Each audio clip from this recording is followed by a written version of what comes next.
Rolling camera. 3, 2, 1. Rolling sound.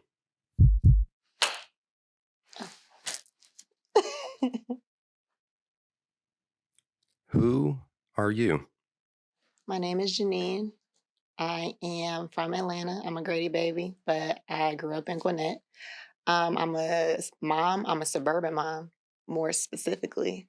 I'm a wife. I'm a daughter. I'm a sister. I'm a vibe. I'm a nurturer. um, and I'm late to everything, but I'm working on that. But yeah. What was your childhood like, and what were some important lessons that you learned then that you carry with you today?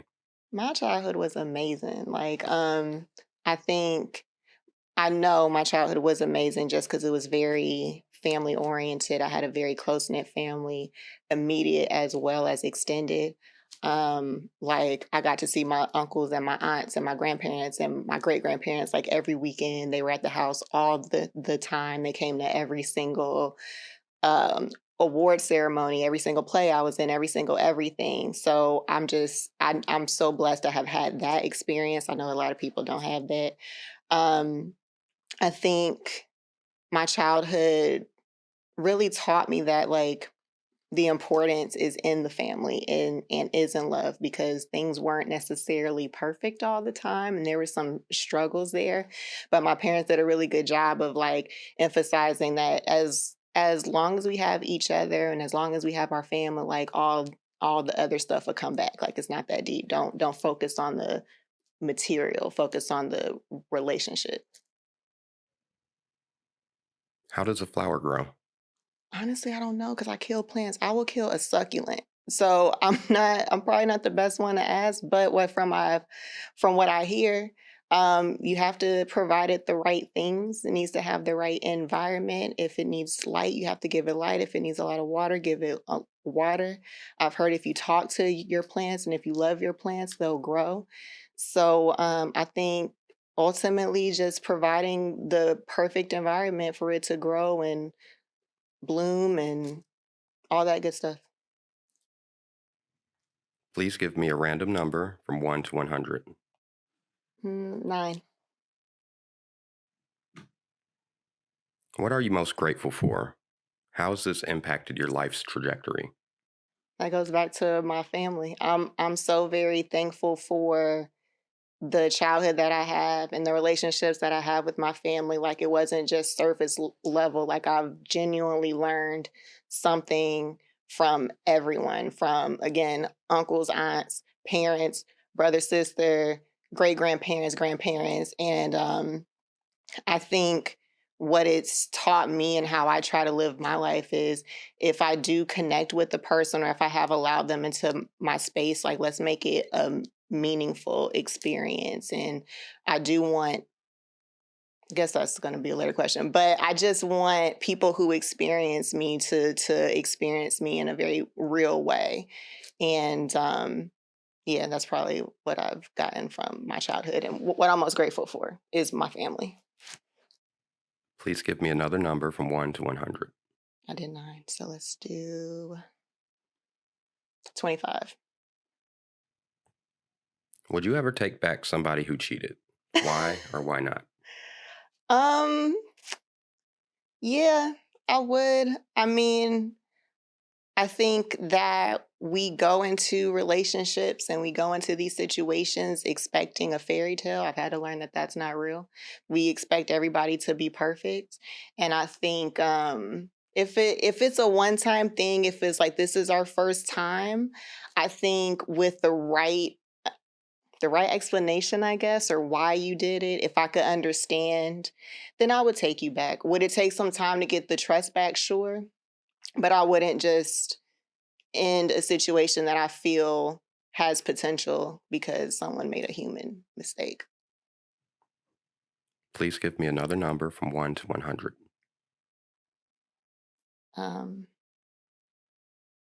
72. BET. 72. What did you do when you hurt someone the most? What did I do? Or wait, okay, what did I do? um take accountability, man. Like, you have to take full accountability. I am someone who kind of walks through this experience like I am not the problem, but deep down I know that I am. But when I did hurt someone the most, it's about just like owning up to it and understanding that even though your intention wasn't to do that, you have to take account. You have to take responsibility for your actions did hurt this person, and you can't try to dilute their feelings or dilute their experience because that's not what you want them to feel, or you want them to hurry up and get over it. So accountability, a lot of effort into kind of redeeming myself, and patience, because it's going to take patience for them to bounce back from something like that. Please give me another number from 1 to 100. Four. To what degree have you actually controlled the course of your life?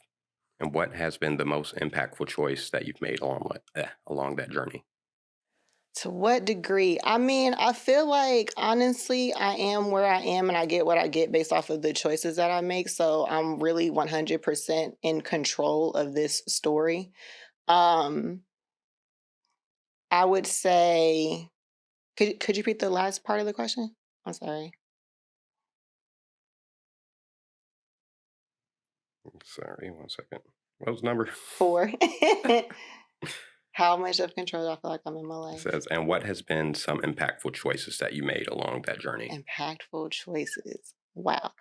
I would say impactful choices is one, keeping my circle small. Like, I do feel that I'm a social butterfly, and I do feel that I'm open to meeting people, and I like to talk to people and get to know people's stories, etc. But as far as who I allow in my space, because I do want to be in control of my situation as much as possible, I'm very selective. And I think that that shielded me from a lot of pain. I think it shielded me from a lot of messiness and heartbreak, so to speak. I think another big choice for me was to stop trying to live based off of what I feel like others want me to be. I do feel like I'm the oldest in everything, so I'm the oldest grandchild, the oldest everything, da da da. So you're kind of, they don't mean to, but they mean to. They kind of put this pressure on you of like, okay, everyone's watching, like you have to set this example, and then so you don't want to be a disappointment, so to speak. So sometimes you don't make choices based off of what you really feel and what you really want to do. You're going based off of, oh, I don't want to disappoint. But once I made the decision, like, nah, this is my life, and I'm going to do what I want to do, I've actually grown a lot closer to these family members or to these friends or whatever that I felt like wanted me to be something different, because you realize, oh, y'all be on the same shit I'm on. So I think those are the two biggest things. Please give me another number from 1 to 100. Eight. What one thing have you not done that you really want to do? And why do you want to do it? What's holding you back? One thing that I really want to do that I haven't done yet. I just want to travel more, honestly. Like, nothing too crazy. And I think what's holding me back is I'm not prioritizing and I'm not planning. Like, anything can be done with the proper preparation. Um, and I'm a mom too, so I just can't get up and go to Paris next week because I need childcare. But it would be nice if I could. But yeah, I just want to travel more, and that's one of my goals, is to just prioritize that, plan that, so I can make it happen. Please give me another number from 1 to 100. Let's do 32. What's on your bucket list this year?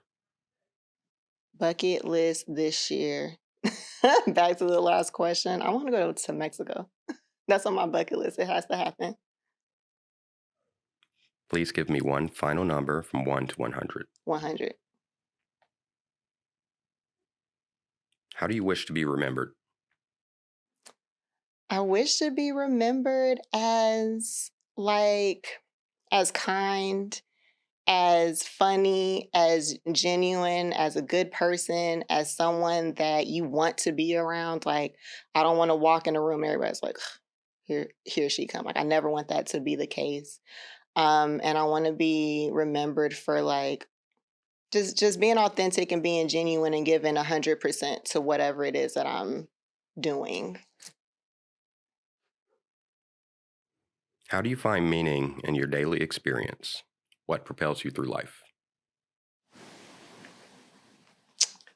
Working on that, I would say my daughter does. I think once you have a child, it's like it's not even necessarily about you anymore. It is. We have to put time away for ourselves, but I just want to be the best mom to her as I possibly can. I want her to look up to me, not necessarily like she wants to be me, but just like respect me in a sense. I want more respect than I want fear. And I want her to learn from me. And I think once you have a kid, you kind of realize like you're not just having a baby because they're cute and they're like a accessory. Like you really have to mold them into being a decent human being. And I just want her to just like grow up and be like, I appreciate the time my mom put into me. I want and I appreciate what she's taught me and I appreciate the love and I appreciate all of the lessons and yeah, so my meaning is her. What has the experience of living been like for you to this point? What can people learn from your life? It's been uh, first word that came to mind was laborious, but I don't want that sounds so negative, but it has been. I just feel like I've never been lazy necessarily. I feel like when I really want something, and I'm intentional about it, I'm just like obsessed with it and I make it happen. I'm very selfless when it comes to the people that I love and that I care for. So it's a lot of me giving a lot of myself almost to a point where it's like I feel depleted.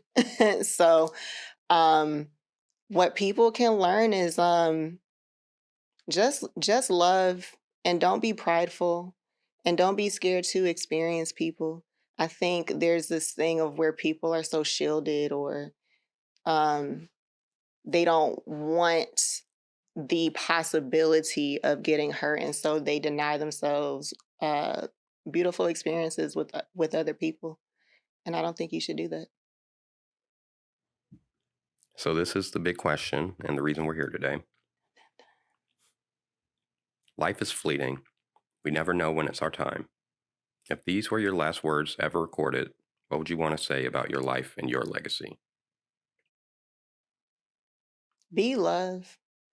Be love. Don't think that love is an action per se. Love is an aura, it's a feeling, it's a way of life. Treat others the way that you want to be treated. It's going to suck a lot of times cuz people are not going to reciprocate every time. You can't see yourself and other people all the time necessarily. Shout out to Mo. She says that all the time. Um but it's worth it and it's fulfilling and the relationships and the experiences and the memories you're gonna make because you're so open and because you are loved is gonna be worth all of it. So, I'll ask you finally, who are you? I am Janine. I am about to get teary eyed because I'm emotional for no reason.